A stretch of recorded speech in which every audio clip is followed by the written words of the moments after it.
Welcome everyone to the inaugural episode of Email and More, a Q&A with. And today we're going to be talking about achieving Black diversity in email marketing. So Adiola, who is to my left, my right, right next to me. Adiola and I have been planning Email and More for a while now, and we had planned for Adiola to be moderating and leading all of the conversations. But today we've swapped places, and that is because her voice is really important in today's topic. So we want to hear her voice and her experiences, so hence why we've swapped for today. Now, as a white person, I realize that I do play a significant role in the story because I benefit on a day-to-day basis, absolutely, like moment-to-moment basis even. But because I'm benefiting from white privilege. But the counter side to white privilege, of course, is the Black suffering. So if anyone know me, I'm usually one of the more vocal participants in a panel, shall we say? But not today, because it's not my story to tell. So my role here today as a white person is to listen and learn. I know my thoughts on systemic racism are not necessarily representative of all white people, but just those of us who understand that systemic racism is a pandemic that's been around for more than 400 years. And that change needs to begin with us as individuals, and also our businesses, hence today's topic. So my aim is really, really simple today: to listen, to be open-minded, recognize my white fragility and white privilege, and to make the necessary changes. So what I want to do is I want to basically introduce our panelists today who have given up their time. And, let me tell you, this is not an easy topic to talk about. It's not easy for me to talk about. It's not easy for them to talk about. So, I really want to thank them availing themselves and making themselves, in fact, a little bit vulnerable as such. So as we were saying, Adiola. Hi, everyone. Sorry, no, and she'll just let you know a bit more about herself. Hi, everyone. Thank you, Kath. Thank you for the great introduction. I'm Adiola, and I'm a senior consultant at Holistic Email Marketing. I've been working with Kath for a very long time, to the point where we're not just colleagues, we're friends. So it's great that we're able to, have this conversation and have it amongst friends, and hopefully there'll be some, great resolutions at the end of it. So yeah, looking forward to having this great chat. And Gavin, would you like to introduce yourself? Yeah, sure. I'm Gavin Lojany, head of strategy and insight at Dot Digital. Formerly, some people might know us as Dot Mailer. A lot of people still call us Dot Mailer. That's fine. And I've known Kath for a while as well. So pleased to get involved in this kind of timely topic. Definitely excited about all of this. Great. And Della. Yeah, I'm Della, and founder of Alchemy Works. God, it's so long ago. It's about 2001 when I started the agency and decided to focus on email and email marketing. And yes, as Kath alluded, I think that this conversation is a particularly difficult one, and I've thought about why I find it so difficult to get involved, and why I thought twice about putting my name down to do this. And the answer is, I'm someone who enjoys all the trappings of white privilege as it exists. I mean, many of the issues don't really impact me in an obvious way. Don't get me wrong. I'm the sort of poster child exception that proves the rules that everything is okay and we don't need to change. And so therefore, uncomfortably, it means that I've been participating in the very thing that I'm about to whinge about. And I am part of the reason why there are not so many people of color in digital marketing or email marketing, because people are able to point to people like me and say, well, he did it, so it's all right. It's the people who don't, there's something wrong with them. And I think that's probably one of the more uncomfortable realizations that this issue has brought about. It's forced the conversation. And painful though it is, I think the best thing about the last few weeks is that people are having painful conversations. Yes. Yeah. Great. Agreed. Okay. So, shall we kick off with the first question? What, I mean, I you're all British, right? And I know this is going out to US, it's going out international. So, as Della said, this is, and Gavin, you said as well, this is a really, really particular, it's timely. And the reason why it's timely is because of everything that kicked off in the US. So what do the recent events in the US really have to do with us here in the UK?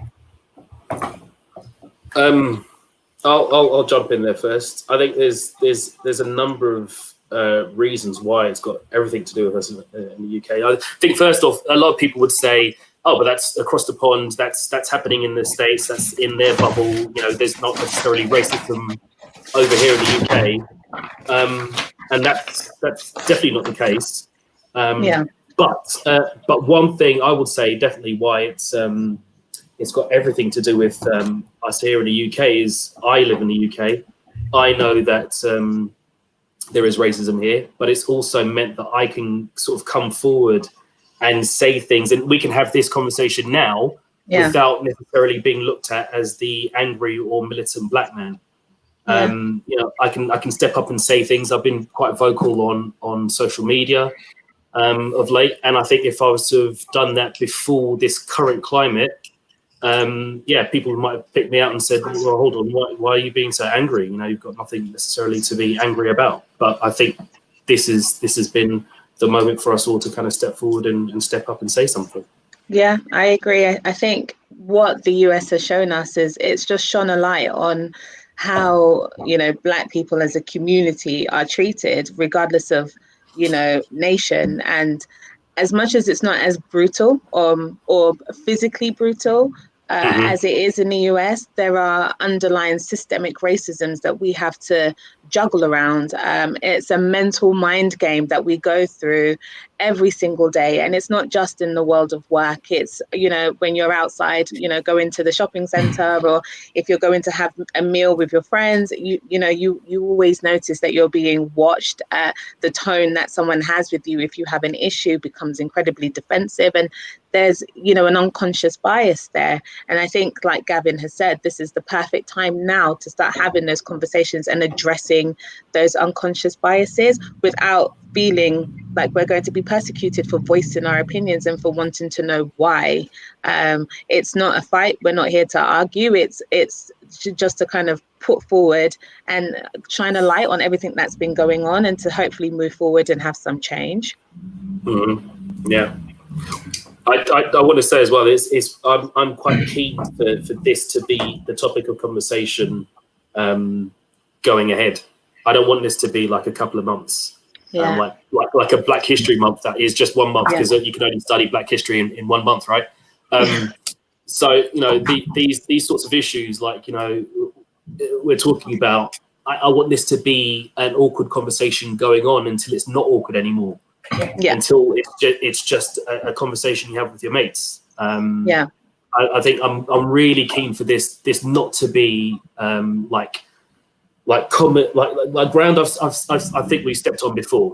Everyone kind of gets behind the cause for a little bit, and then all of a sudden it kind of dies away. I'm really keen on this being something that stays around for forever. This conversation is topic for a long time. So I think back to the question is, this has happened in the US. What point is it? What relevance has it got to do here in the UK? I think there's a tendency here in the UK to regard ourselves as being less racist than America, right? And it brings a sort of complacency with it. And the only thing that America brings to the party, and I'm being deliberately provocative, is that their policemen have guns and are more aggressive than ours. So Black people die more often. That's the only difference. Everything else is pretty similar. And again, not courting controversy, go into Google and see how many searches are done for Black Lives Matter and what happens. And there are huge spikes around someone dying, and then it goes away again. And then pick another subject, which is has been viewed as being very important and game-changing recently, hashtag Me Too. That silenced Black Lives Matter. So there's always, so what happens is Black Lives Matter only when someone gets killed, right? And it just happens more frequently in America than it does here. Now, the issues that I'm talking about, and by the way, I mean, as a kid, you cannot be a Black person, even in the UK, and not have a different view about how you approach the police than a white kid, right? Someone was saying, oh, all the arrests during COVID lockdown were white males. Yeah, because Black people aren't stupid. They know that you're just giving the police a reason to beat the hell out of you and put you in prison for going out during COVID, whereas a white person will be like, no, don't worry, go home. So that's really the difference. And I think that's why it has relevance, because it's just allowed us to talk about the subtle racism that goes on a regular basis, the things that happen that don't count. It stops people being able to say, well, I'm not racist, right? I mean, that's when you have a conversation, and I've been having this conversation for many, many years at dinner parties. Nothing offends someone at a dinner party who's not of color more than you accusing them of racism, when actually implicit in their conversation is, well, you're my friend, you're in my house. And that's the underlying conversation. How can I be racist? Yeah. Yeah. And I'm like, you're missing the point. Yeah. Which is typically what happens. People do miss the point. They don't see it, and it's because we don't talk about it enough.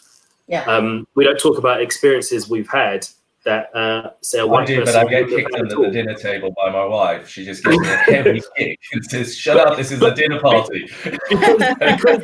because you shouldn't be talking about these things because they're awkward. But I mean, let's face it, they should be awkward. If they're not awkward, then we wouldn't really be having this conversation.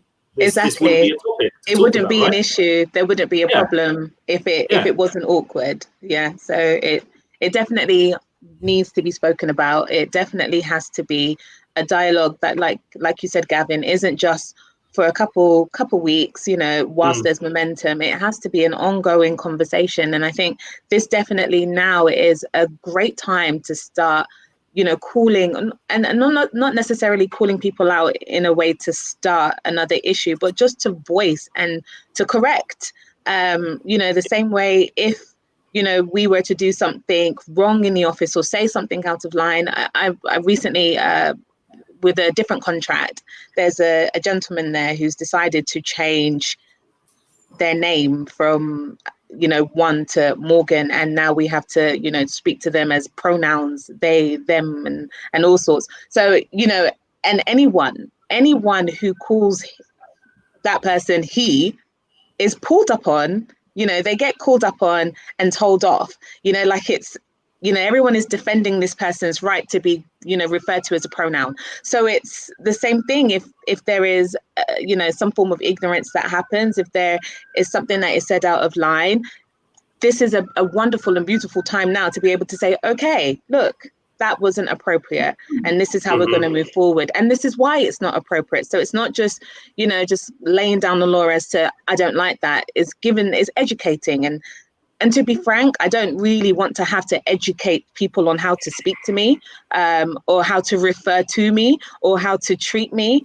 But I feel like there is a little bit of it that has to go hand in hand with the correction. It's also just kind of explaining in a way why that doesn't run. That what you just said there is almost why it's so awkward as well, because we've let things go for so long without correcting people or saying you probably shouldn't say that. Yeah. That it becomes even more awkward, and it becomes awkward for us. Yes. Exactly. You know, it shouldn't be. You know, if I'll say the specific one, and it was actually something that Kath shared. I think last week there was a awkward conversations with a black man. It was conversation black guy and white guy, and one of the things was when someone white usually says to me, and I've had this said to me several times, "You're not that black, are you?" Or that's I know people that are a lot blacker than you. What does that mean? And I'd swallow that. I'd kind of skirt around it, and I'd let that sort of thing go, because I don't want to cause offense to anyone, even though I've been offended. Yeah. I don't want to cause any more issues, so I let it go, and I might even play along with it, which is worse, because all of a sudden you start to realize that actually you develop a bit of a thick skin. So not only am I black, but I've also got a thick skin as well. I don't see these comments coming at me, because I just brush them off, or I say, I don't want to cause any issues, so let's let that sort of thing just fly. Yeah, we've inadvertently desensitized ourselves to a lot of that stuff. I remember earlier on in my career, my line manager asked me what I was doing on the weekend, and she said, "Oh, are you going to be walking around your house with an afro comb in your hair eating chicken?" And I didn't know what to say. I just laughed. I didn't know what to say, because one, at the time I was an exec, so I was also quite fearful that if I correct her or show that I'm upset, my next review, I could be out the door, because I also feel like my position wherever I am is never concrete. It's never safe. If I don't conform, if I act out of line, that's it, done. So I didn't know what to say. I just kind of laughed it on. Ha ha ha. No, actually, I'm going to have quinoa and avocado salad. And I walked off, but it's things like that where we've allowed comments, quite shocking ones, to kind of slide, because we don't want to have that awkward conversation or make them feel uncomfortable for their ignorance. Yeah. I think it's not cool. Yes, I mean, when we had the conversation, I think, and it goes back to the sort of title when we started discussing what we're going to talk about and everything else. It was like, what's the purpose of this? And I'm doing this because I just want to see more people of color in the industry. I mean, to be honest, what people think and what they say and whether they tell inappropriate jokes, I'm not particularly concerned about that. You have those conversations, and I would say probably because I'm male, and since when I got into this industry, I was more senior than you were when you got into the industry. So I actually founded my own company, and if you do that, you're in a different place with regard to how people talk to you. So that's not something that particularly impacts me. But I would say that the biggest challenge and why those sorts of conversations happen is when people don't really see people of color. They don't see them. You live a life where they don't exist. They're on television, and you can say things like, "Oh God, that TV program's unrealistic. There are too many black people in it," which you can do, because when you go into the office, there are no black people there. So you suddenly go into a TV show and there's all these black people popping around the office, and those are the kind of inconsistencies that annoy me. And I am, if anything comes out of this, it's for people who listen to this, who are in the industry, to not say they're colorblind, right? That's the most annoying thing. How come I can walk into a room of 100 people at a conference, right? And no white person knows that I'm the only black person there, but I do, right? And by the way, the only black person there is also kind of funny, because my mother's white. So I'm half and half, but I can't be white. I can't say I'm a white person. I may work on that, but I have to be black because of my skin.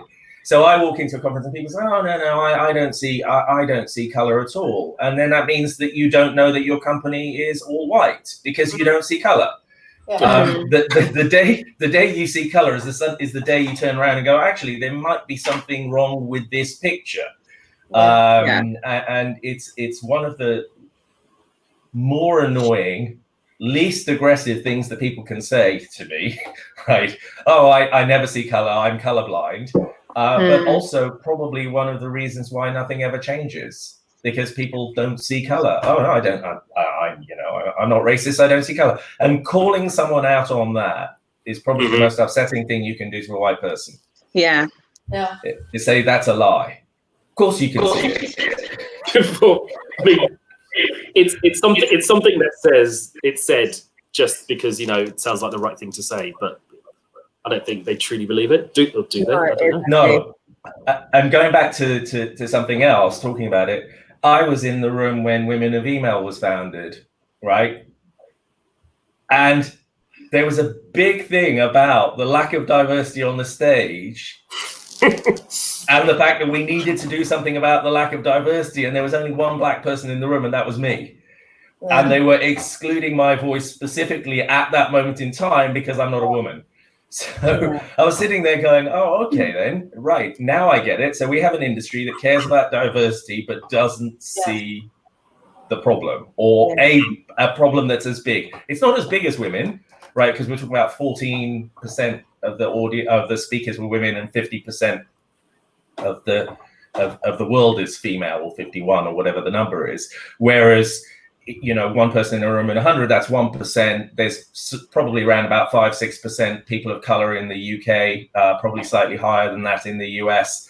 And so that was the thing about it, is there was a complete lack of diversity around color, and that was completely missed in favor of a diversity. And by the way, there were no women of color in the room either. There were white women and white men arguing amongst each other about the lack of diversity. Yeah, So, and that's uncomfortable. Doesn't that kind of segue into the next?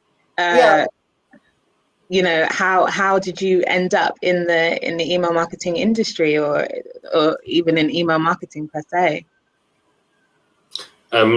As me to go first, I guess, on this one. It was purely by accident. I mean, you kind of make a joke. You know, I didn't go to university expecting to fall into email marketing. It wasn't really a thing back then anyway for me, but I was selling ad space in magazines. I picked up the phone to speak to a business, and they said, no, we don't want to be in this magazine, but you know, you sound great. Why don't you come in for an interview? So email wasn't something that I'd looked towards. It was something I completely fell into by accident. But you know, I'm glad I did. You know, 15, 16 years later, I'm still in it, and I think I'm doing pretty well. I think I've done well by it, and it's done well by me. So yeah. Yeah, I guess I'm quite similar. I fell into it, like you said, in university. It wasn't something that you studied for. I studied marketing and advertising, hoping to get into, if not advertising, PR. That's where I wanted to land, and found myself in a fashion company, hoping to work in PR. There was no room in the inn, and I was told to go over to the marketing or e-commerce team. And luckily, I had a manager there that just had an affinity to all things Black. Lived in Brixton, loved to go to Brixton Market, loved reggae, everything and anything to do with Afro-Caribbean culture. She was down for it. So when she saw me, it was like, hallelujah. And she took me under her wing and taught me everything e-commerce related, you know, taught me strategies and so forth. So it was a nice way in. And I think if it wasn't for her, I don't know if I would have ended up in email marketing, because the PR team certainly didn't want me there. So it was potluck. Yeah. Was that they didn't want you there because you didn't fit the bill? Yeah, I didn't fit the bill. As much as I wore all the nice clothes, I just didn't look the part. They were happy to let me do all of the labor, set up their parties, create all of the invitations and so forth, get things ready. But to be seen was something else. I was even told that I should be grateful that I have a desk to sit on, because I should be sitting on the floor. So I've had a very interesting journey, you know, going through marketing and trying to make it in this industry, where I definitely feel like me being me as a Black person has been a barrier, and I've had to definitely try different tactics. One, to make sure that it doesn't affect my mental health, and two, just to ensure that I don't let it get to me too much that I don't end up rising or reaching the next level that I want to get to. So definitely the manager that took a chance on me, and it's literally because of her affinity to all things Black culture, is the reason why I'm here. I've not had that, and this is probably where we start to differ maybe a little bit, because since I got my chance in email, I don't think I've been held back necessarily. I think maybe I've just been lucky to work in businesses where my colour wasn't a factor, or maybe, as we've spoken about before, my sort of work ethic and what I did sort of took me past that. But I've never experienced that personally. I think it's been more, I guess, outside of the industry where I've come across more barriers. But there you go. So, before I go into how I started, I just want to make a quick clarification, because someone's pulled me up and said women in email didn't start in that particular room that I was talking about. So I think and by the way, welcome to the uncomfortable world, right? So this is the way it looks.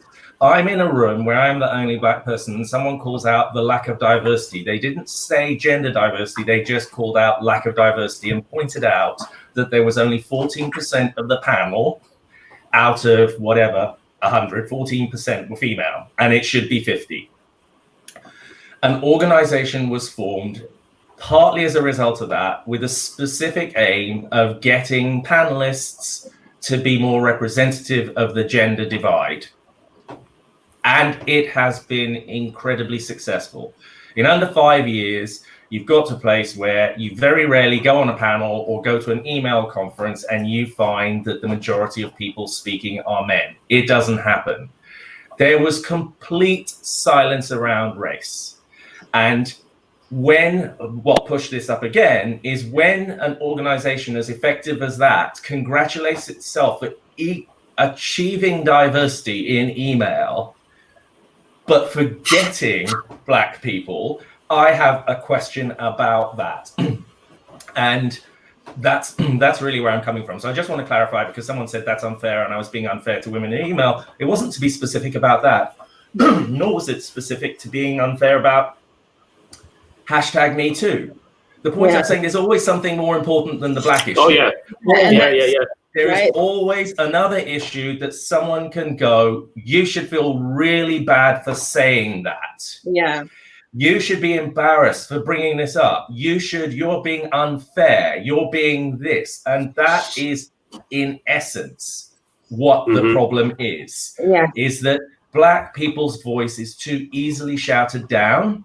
Yeah. And it's not important enough until somebody gets suffocated to death with a policeman on his neck. Then suddenly we should start talking about it. But when it's just a conference and blah, blah, blah, it's irrelevant. It doesn't matter. You've had your chance. You've done a good job. And by the way, you're Black. So that's the first thing. And that's one of the reasons why I don't want to have this.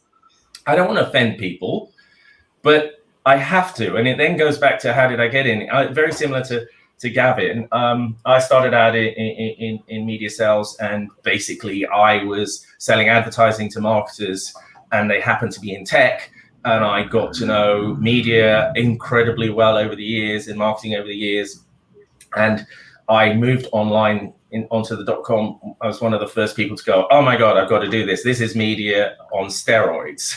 So I moved across to the digital world.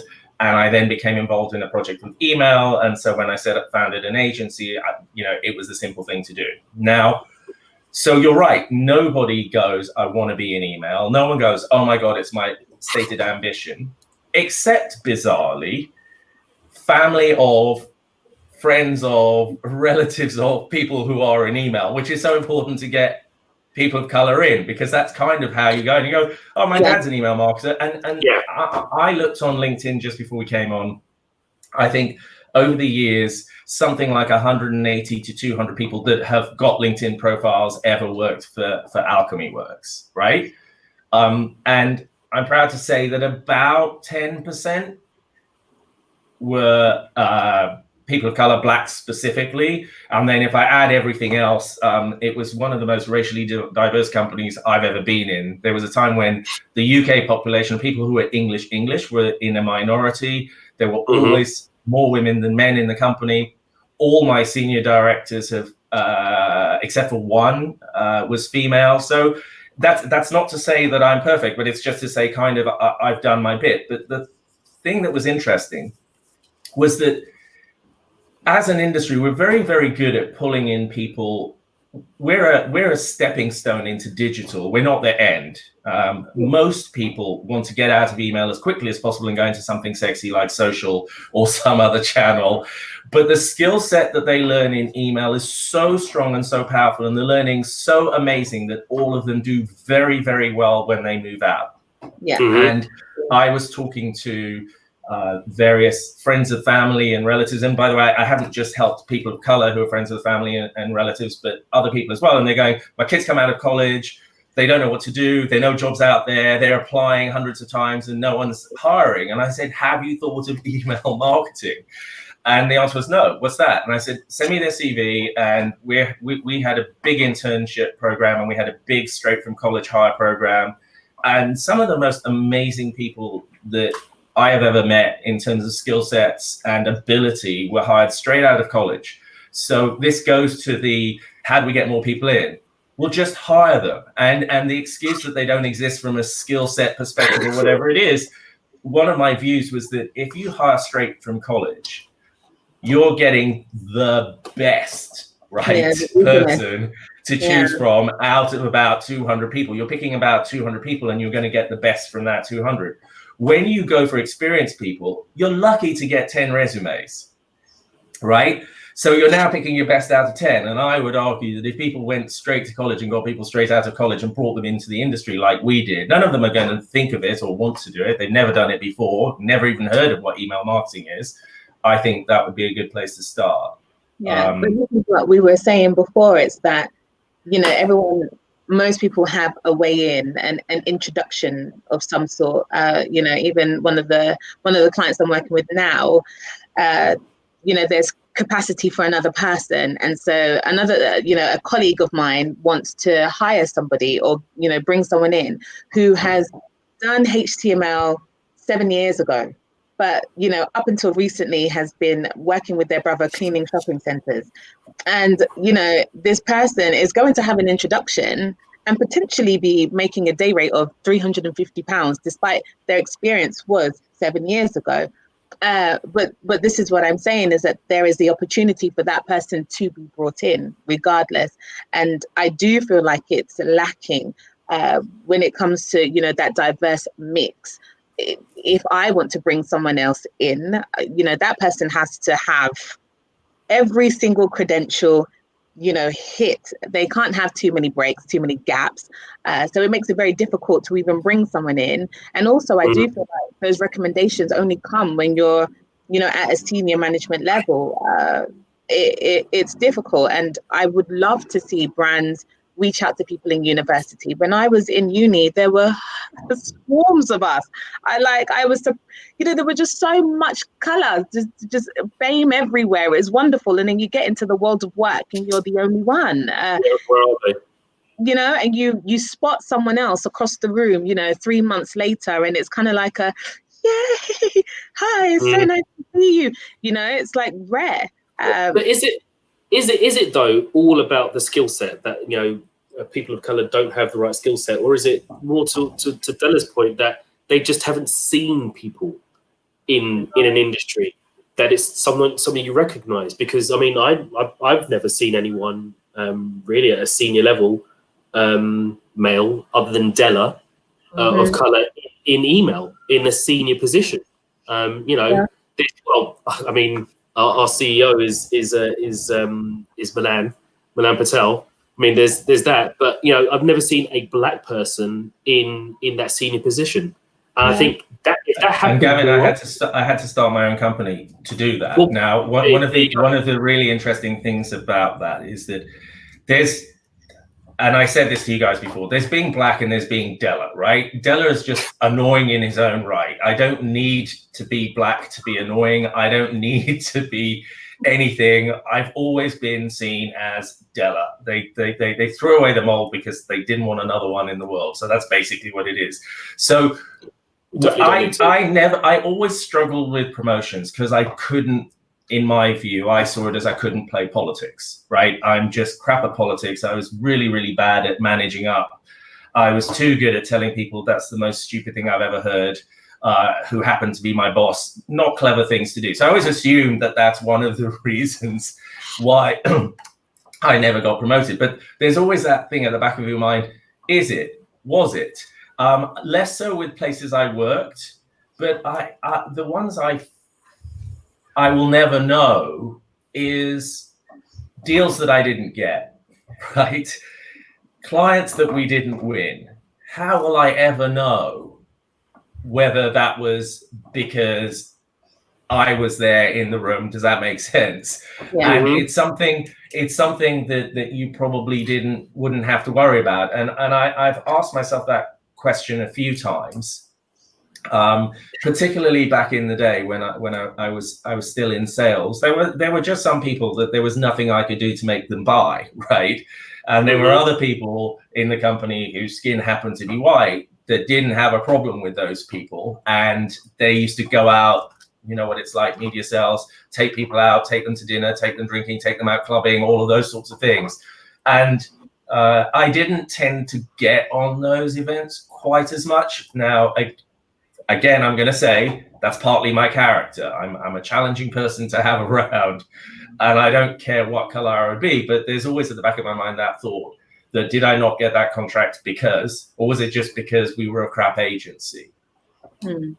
So, I mean, this probably leads into another question that we sort of had.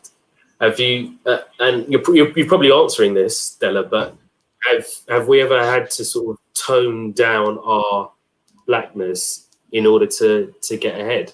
Me, straight out, no. I don't think I haven't. And that's partly because, as I say, I'm kind of,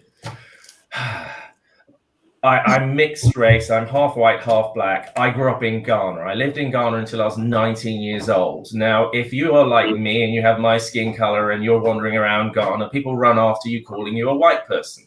So I didn't have that feeling of being black until I moved to the UK. I had a feeling of not being black and that being an issue and being teased about that by schoolmates if they wanted to make life uncomfortable. And there's all sorts of ways that you can make a mixed race child feel uncomfortable wherever you are. So that never particularly bothered me. And ironically, when I first got to the UK and someone called me a black bastard, I was really, really happy because I'd made it. Finally, someone was going to call me black, and I'd never been called black before. So I've never had a problem. And that was supposed to be a short answer. I've never had a problem with having to raise or reduce my blackness for a work perspective, because that's never really been my challenge. Okay. I guess, sorry, go ahead, Adiola. I mean, mine is obviously the opposite. And just going back, I actually do believe that the skill set is there amongst Black BAME community. I like, we all graduated. I know several people that have come out with great degrees. I do think that there is a bias when it comes to applying for jobs. My sister is a credible social media manager, has run her own platforms and podcasts, applies for a job, and within 24 hours, she's rejected. And she more or less meets or matches to a T the job spec. You know, I definitely think there is something that happens when they see an ethnic name. There are prejudices when it comes to applying for jobs. I remember when I've had telephone interviews, I anglicized the hell out of my voice. And when I get there, they're expecting an Italian person because of my name, Adiola Soul. And they're surprised to see a Black person. So I am, you know, I definitely think skill sets are present, but, you know, it's just willingness to let people through the door. I don't think there is a willingness there. And then on the point of playing down, like I said, I've had to, you know, unfortunately, as a woman and a woman of color, the media has painted Black women as aggressors. If I have an opinion, I'm told I'm abrasive. If I'm passionate about something, I make other people feel uncomfortable. If I'm in a somber mood and I don't feel like being the class clown, everybody else around me apparently is affected, because this is the one day that I just don't want to entertain everybody. I definitely have to tone down myself every single day. I have to monitor the things that I say. I have to be aware of the way I present myself. I have to be aware of the choices of words that I use. Every single day I have to go into character. I can't step out and just be Adiola. I can't. I don't think I would have even got to where I am now if I was. I do know that I've watered down myself considerably over the years so that I can be, and I hate this word, but so that I can be palatable, so that people feel comfortable to have me in the office. I have to change the way I say things. If I have an opinion, I have to go the long way around to say it so that it's received in the way that I need it to be received. I can't be like Slavana, who is, just naturally abrupt and, wants to get her point across and is snappy, and everyone just says, oh, but that's how she is. She's just a snappy, abrupt, straight to the point person. If I was snappy, abrupt, and straight to the point, I don't think I'd last very long, to be honest. Adela, I think you said it really well, and you sort of said, well, if a German person was abrupt and to the point, they'd go, oh, that's just Germans, right? But if a Black person's abrupt and to the point, it's not seen in that way. And I thought that was very well said. Oh, thanks. Yeah. It's all right. I'm being generous today. Something's wrong. Something's wrong. Nice. I think in some ways we always sort of play a role, right? This is a term I've always heard. When someone picks up the phone, it's like, oh, you put your white voice on, Yeah. It's so you can't quite get who it is on the other end. And my name, along with yours as well, someone sees my name for the first time, they're not going to expect to see a Black guy. No. I refuse to change mine. When I first started, everyone tried to make me use my first name. Della's actually my second name, and everyone tried to make me use my first name so I'd seem more white, and I just refused point blank. Yeah, good. It's like, no, this is it's Della. You've just got to take that. It's worked very well, but that's just I do have a more anglicized name. Not that Delaquist sounds particularly African, but if you're from Ghana, you'll know that I'm from Ghana. Yeah. We were talking. I know Kath's being very good and sort of semi being mindful of time. One of the things we talked about talking about was, what should we do differently, or what should people do differently? Thoughts on that, guys? What, differently around us? As in, just what should the industry do differently if they truly are behind the idea of achieving? I don't think we as an email marketing industry can change the world overnight, right? We can't, but we can change our industry fairly quickly, which, as I've given an example of how that can be done, right? Yeah. If we said, let's make this so, how would you, what would you recommend people do? Well, I don't think there's a lack of. Sorry, I've done something wrong, Kath. No. I was going to say, how about we just take a little bit more granular and just sort of talk about, because one of the reasons why it isn't where it should be is because of ignorance, right? Yeah. Mm-hmm. How do you guys deal with ignorance in the workplace? And I think that's a good place then to take up the conversation. Yeah. Well, I mean, one thing that we've done, and it's still sort of it's early doors, but we use internally. We have Slack. We use Slack, and I've set up a channel internally, which is it's called Learn Today, Change Tomorrow, and it's all about just being a safe place to kind of talk. One thing from a point of view from a Black person or a person of color is to share experiences that you've sort of been through. things that white people might not quite understand, but also for a place for white people to come to and say, well, I used to say this type of thing, and is that okay to say, or to share your experiences? I mean, in some ways, I don't really want to know about your experiences. I want you to hear about mine so you can change, in future. But I think that's it, because ignorance is bliss, right? Yeah. If you don't know, you can't change. So that's what this channel's sort of all about. It's to let people sort of express, talk about it in an open forum where people won't be offended. So if a white person was to say something and I was to check them and say, well, actually, no, you don't say that, or that's offensive, or you've said that in the past and that's hurt me a lot. Don't get offended by that. This is a place where we can actually talk openly, and you can be corrected, and everyone can sort of learn together. I think that's what businesses can do, and to start off with is sort of make a place where it's not a taboo subject. It's something that you can actually just talk about quite freely and actually learn as well. So I think that's the first step for me. I think. I do agree. I think I'd like to see something even, I don't know, bigger, broader. I think with all of this, tackling ignorance, Della made a point, they don't see that many people in the office. And so there is no one there to correct, challenge, kind of or feel embarrassed about saying something in front of. Yeah. So exactly. And so how can we affect that scenario in itself? And I do think it starts with HR and recruitment. I would love to see, these automatic rejections. I've even had them myself. Automatic rejections for jobs I know I would smash.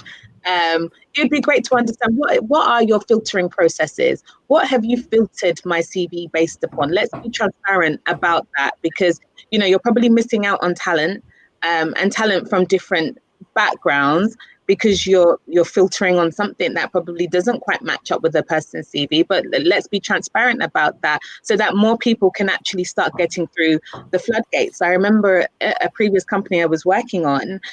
Luckily, the hiring manager was Asian, and he went to HR and said, of all the candidates that you've sent me, they have all been white, not one person of color. Please, I don't want to see anybody else until you bring me someone of color. Like and so that brought about a conversation. Okay, how does HR now, utilize their platform or use their tools to ensure that they're not cutting out people because they were. Here's something that we spoke about before, right?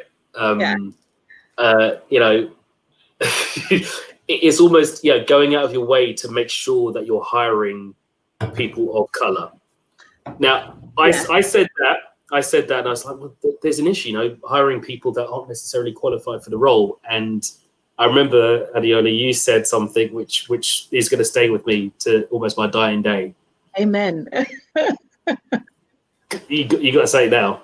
Well, okay, I'll say it. It's it's hiring people just because of the fact that they're black, filling that role, filling the quota. But at the same time,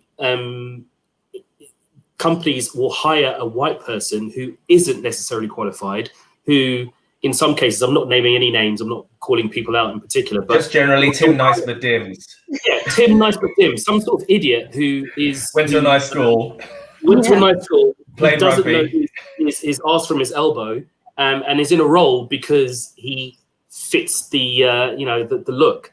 And there's many black people or people of color that will be overlooked because they don't look right. It happens a lot. And I often say to people, pardon my French, how the fuck has that person got the role? How is that person doing that job? And the answer could be because they looked white. There's a whole bunch of other stuff, and women encounter this as well. There's the sports thing, right? There's the sports thing. Oh, well, he plays rugby, I play rugby, right? He supports this football club, I support those sorts. There's a whole bunch of other things. He went to Oxford or Cambridge or Harvard or Yale. That's another big thing, right? Where you can check your brains out to one side because apparently just going there gives you the ability to do almost anything. Well, you're instantly in the clip, right? Yes, Yeah. and I'm not. That's just the way it is. But the other point is that, let's go back to it. We're talking about 5% of the UK population. I'm going to be really like, how do we break this down? 5% of the UK population is probably BAE, maybe a bit more, maybe a bit less, but it's in that sphere. Are you telling me that to get 5% of your company to be people of color would mean that you're immediately hiring stupid people? Are you saying there are so few intelligent black people out there that making a quota of 5%, not 50, not 25, not 23, 5% is so difficult that you'll be forced to hire people who are incapable? That's the first question. The second question, well, if that's the case, that's the fault of this industry, that there's no one who is more senior. So therefore, go and hire people straight out of college. That's not hard to do, and you'll get really, really smart people. If we are not able to hire smart people now, we'll get to the 5% by hiring people straight out of college and training them up and creating the next generation. That's how you do it. Yeah. Then we have the issue of scale. Well, our marketing department's only 2. How can we have one of everybody, right? Fair point. And you can't. And to be honest, it's why you have an agency. You have an agency because very few companies have the scale to have a full-time copywriter, a full-time creative person, a full-time designer, a full-time HTML, a full-time AMP script expert. You just don't have that, right? Yeah. And if you do, that's going to be one person, and that person, you never want them to leave, because if they do, your whole email program goes out the door with them. But here's the but, and it sort of refers to what other people are saying. You can insist your agency does, right? You can insist that your agency has people of color, not just in the background, but actually in the meetings with you, right? That's another way of having it. If your company isn't big enough to have people of color in it, and I can see that as a possibility, make sure your suppliers send you people of color, right? That's what money is for, is to make things happen in a particular way. And that, I think, probably is more important than anything else. And on a related question, I'm sort of partly writing an article or looking at an article around how do you bring diversity into your marketing? And the answer is, you can't bring diversity into marketing if your whole team is white, right? The agency is white, everybody in the company is white. How can you even begin to say that you understand what a diverse email campaign or a diverse marketing campaign or diverse creative would be? You can't even begin to understand that. So I'm challenging everybody out there to do, someone's pointing out it's 15%. I kind of looked at it, depends on how you add it, but let's say 15, even if it's 15%, are you telling me that you can't put 15% BAME? Now, BAME means all sorts of people. It's not just black, right? There's a whole bunch of people in there, some of whom you wouldn't necessarily call white unless you knew them very well. Does that, or you would automatically think of white until they tell you? I can think of someone who's had to explicitly state, I'm half Middle Eastern, right? So I'm not a white person, because they look it.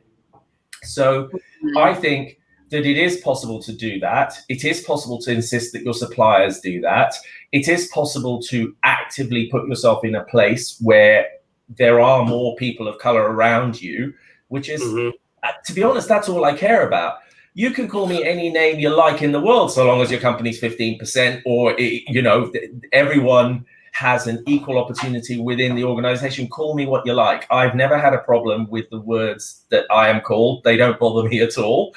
But I do care about the fact that, as I say, I'm the only one in the room. That's what I don't want to see anymore. I don't want to see that anymore. And a quick go into how do you do that? The way you do it is to actually, I assume that I'm prejudiced, right? I assume that everybody's prejudiced. It's a normal human thing to be. To pretend you're not is a lie to yourself.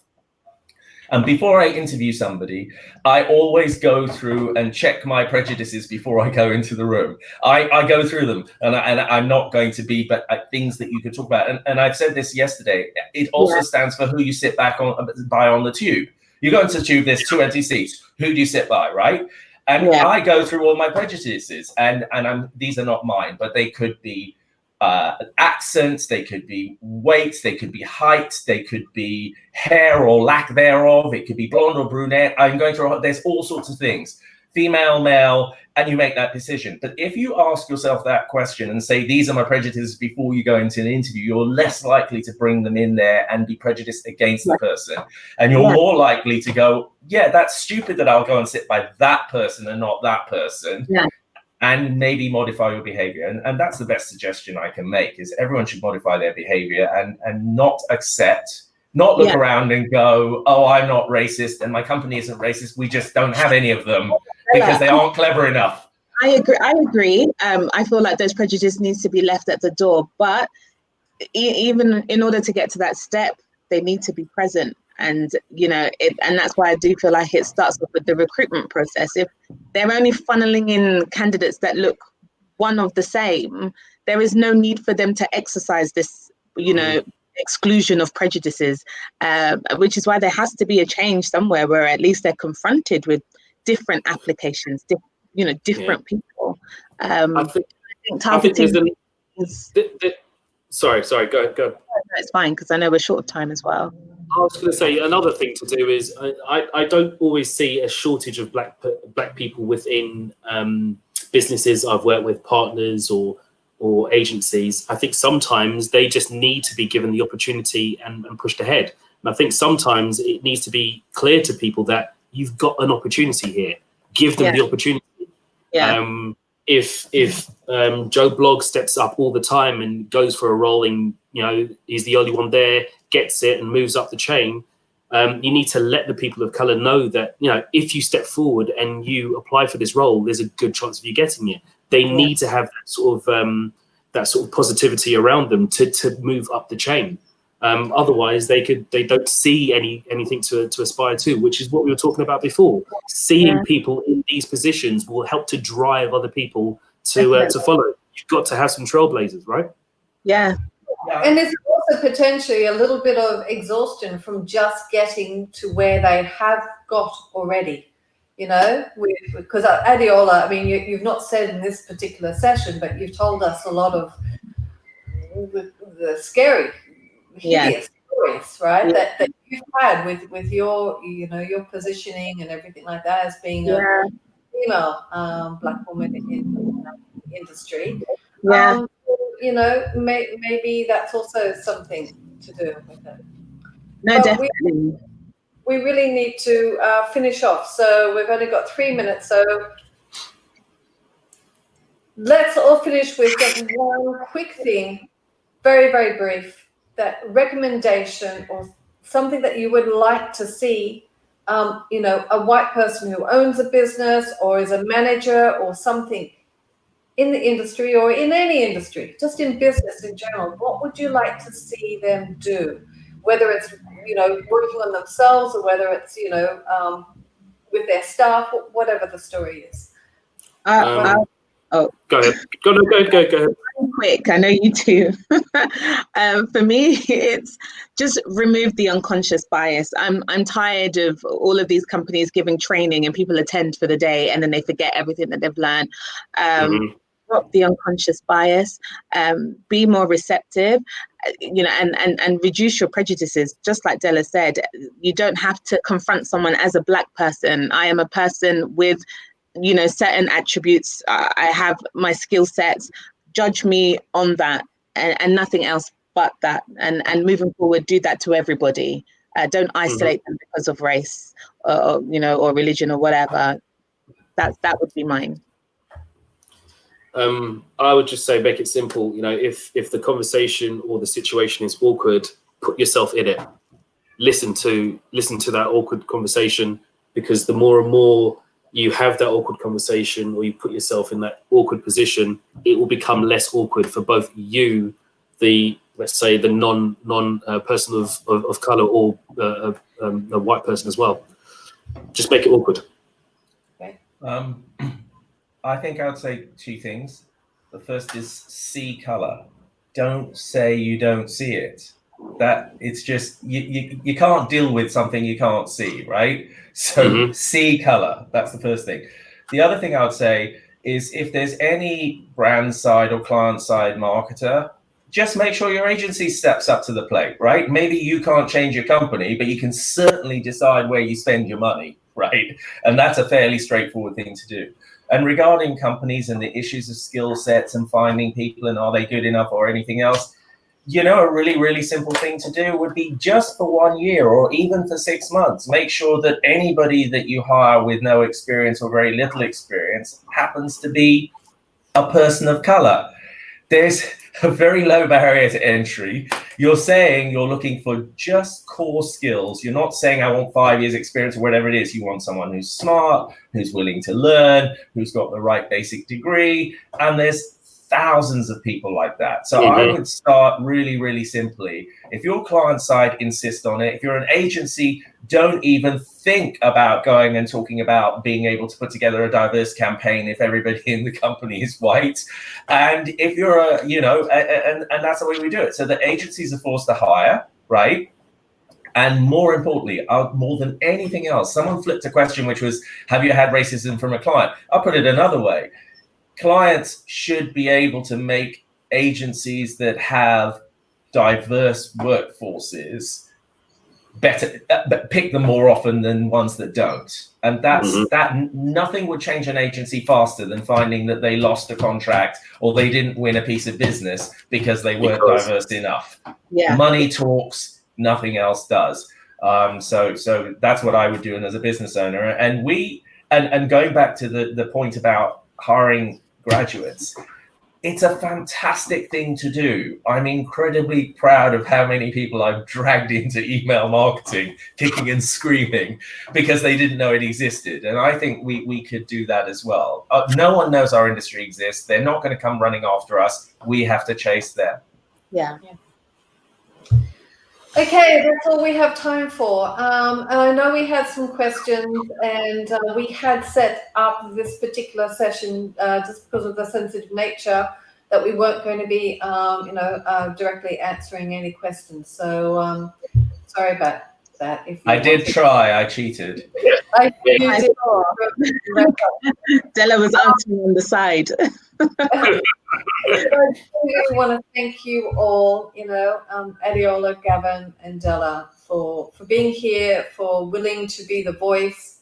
I'm really hoping this is not going to be the first and the last panel, and discussion, open discussion on this topic. I know that, at Holistic, we're more than happy to be holding many, many more of these, because we really believe this to be an incredibly important, issue that we need to be addressing within the industry, within us as humans. It's not the industry, but you can only do what you can do. So thank you all again, and I hope it's made a few people. Thank you, everyone. Thanks, everybody. Thank you. Take care. Bye. Bye.